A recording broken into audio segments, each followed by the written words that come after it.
ইন্নাল হামদুলিল্লাহ ওয়াসসালাতু ওয়াসসালামু আলা রাসূলিল্লাহ আম্মা বা'দ।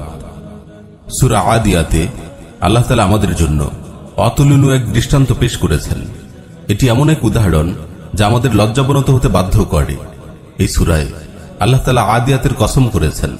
আদিয়াত অর্থ ঘোড়া সমূহ, কিন্তু তিনি এখানে নিশ্চল দণ্ডায়মান ঘোড়ার কসম করেননি, বরং তিনি বলেছেন ওয়াল আদিয়াতি দবহা, ঊর্ধ্বশ্বাসে ধাবমান অশ্বরাজির শপথ। এখানে আল্লাহ তাআলা প্রচন্ড বেগে ধাবমান ঘোড়ার কসম করলেন। ঊর্ধ্বশ্বাসে দৌড়ানোর ফলে তাদের ফুসফুসে যেন আগুন ধরে যায়। পরের আয়াতে তিনি বলেন ফাল মুরিয়াতি কদহা, যারা ক্ষুরাঘাতে অগ্নিস্ফুলিঙ্গ বিচ্ছুরিত করে। দ্রুত বেগে দৌড়ানোর সময় ঘোড়ার খুরগুলো মাটির সঙ্গে ঘর্ষণের ফলে অগ্নিস্ফুলিঙ্গ বিচ্ছুরিত হয়। এক আগুন জ্বলে ঘোড়ার বুকে, আরেক আগুন জ্বলে তার পায়ে। পরের আয়াতে আল্লাহ তাআলা ইরশাদ করেন ফাল মুগীরাতি সুবহা, যারা আক্রমণ চালায় প্রভাতকালে। আল্লাহ তাআলা বলছেন ঘোড়াগুলো এমন প্রচন্ড গতিতে দৌড়ায় অন্য কোনো কারণে নয়, বরং যুদ্ধের কারণে। দিনের প্রথম প্রহরে সেগুলো শত্রু বাহিনীর উপর ঝাঁপিয়ে পড়ে। ঘোড়া জানে সে লড়াইয়ের ময়দানে যাচ্ছে, রণাঙ্গনে সে ঊর্ধ্বশ্বাসে ছুটছে। সে জানে তীর তলোয়ার কিংবা বল্লম যে কোনো মুহূর্তে তার গায়ে বিদ্ধ হতে পারে, কিন্তু তবুও সে ভীত নয়। বীর বিক্রমে সামনে এগিয়ে যেতে তার বুক একটুও কাঁপে না। তার পিঠে আরোহীর প্রতি সে মোটেও বিরক্তি দেখায় না। তারপর আল্লাহ তাআলা বলেন ফাআসারনা বিহি নাকআ, তখন তারা ধুলি উৎক্ষিপ্ত করে। প্রবল বেগে ছোটার সময় ক্ষুরাঘাতে ধুলি উঠতে থাকে। একদিক ঊর্ধ্বশ্বাসে ছোটার কারণে তার বুকে আগুন জ্বলে, মাটির সঙ্গে খুরের ঘর্ষণে অগ্নি বিচ্ছুরিত হয়। এদিকে উড়ন্ত ধুলোর কারণে সে পরিষ্কার বাতাস থেকেও বঞ্চিত হয়। ধুলো ঝড়ের মাঝে শ্বাস নিতে তার ভীষণ কষ্ট হয়। তারপর আল্লাহ তাআলা বলেন ফাওয়াসাতনা বিহি জামআ, অতঃপর তারা শত্রু দলের অভ্যন্তরে ঢুকে পড়ে। এমন কঠিন অবস্থায়ও ঘোড়া মোটেও বিচলিত হয় না। যুদ্ধের মূল কেন্দ্রে সে অটল অবিচল থাকে। শত কষ্ট বিপদ মাড়িয়ে সে তার আরোহীকে নিয়ে শত্রুদের মাঝে ঢুকে পড়তে একটুও দ্বিধা করে না। সূরা আদিয়াতের শুরুর অংশটুকু এক নজরে দেখুন। ওয়াল আদিয়াতি দবহা ফাল মুরিয়াতি কদহা ফাল মুগীরাতি সুবহা ফাআসারনা বিহি নাকআ ফাওয়াসাতনা বিহি জামআ।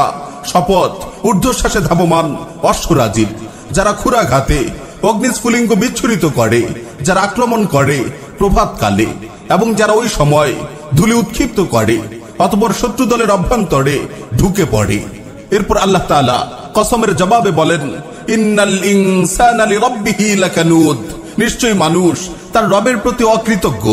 আল্লাহ রাব্বুল আলামিন প্রথমে ক্ষুরাঘাতে আগুনের ফুলকি ছুটিয়ে ধুলো উৎক্ষেপণ করে ঊর্ধ্বশ্বাসে ধাবমান প্রভাতে আক্রমণকারী অশ্বরাজের কসম করলেন। এই দীর্ঘ কসম খেয়ে তিনি কোন গুরুত্বপূর্ণ কথাটি বলেছেন? আল্লাহ তাআলা বলেছেন ইন্নাল ইনসানা লিরাব্বিহি লাকানুদ, নিশ্চয়ই মানুষ তার রবের প্রতি অকৃতজ্ঞ।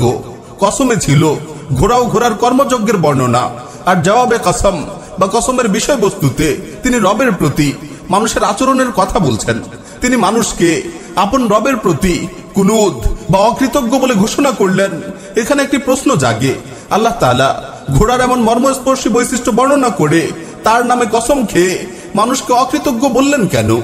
এখান থেকে একটি গুরুত্বপূর্ণ বিষয় ইঙ্গিত পাওয়া যায়, তা হলো ঘোড়া তার আরোহীর জন্য নিজের জীবনকে তুচ্ছ জ্ঞান করে লড়াইয়ের ময়দানে সাহস ও কুরবানির ঝড় তোলে। কারণ তার পিঠে বসা তার মালিক তাকে খাওয়ায়, পান করায়, সুন্দর বাসস্থানের ব্যবস্থা করে। তাই সে কৃতজ্ঞ হয়ে বুকে আগুন জ্বালিয়ে ঊর্ধ্বশ্বাসে ছোটে, ক্ষুরাঘাতে অগ্নিস্ফুলিঙ্গ বিচ্ছুরিত করে। ধূলিঝড়ের মাঝেও সে তার মালিককে পিঠে নিয়ে প্রবল সাহসে শত্রুর মাঝে ঢুকে পড়ে। সে কেবল তাকে খাইয়ে দাইয়ে পেলেছে, পুষেছে, কেবল এতটুকুর জন্য সে মালিকের প্রতি এতটাই কৃতজ্ঞ। লড়াইয়ের ময়দানে সে মালিকের জন্য নিজের প্রাণ বিসর্জন দিতেও কুণ্ঠাবোধ করে না। কিন্তু আমরা মানুষরা কি করি? যিনি আমাদেরকে সৃষ্টি করেছেন, আমাদের নিয়ামত দিয়ে ঘিরে রেখেছেন, তার প্রতি আমরা কেমন আচরণ করছি? আমরা কি সামান্য ঘোড়ার চেয়েও অধম হয়ে গেলাম? আমরা সামান্য একটি জানোয়ারের কাছেও হেরে গেলাম? প্রিয় ভাই ও বোন, আমরা কি ঘোড়া থেকে শিক্ষা অর্জন করব না? আমরা কি আমাদের রবের প্রতি কৃতজ্ঞতার ঝলক দেখাবো না?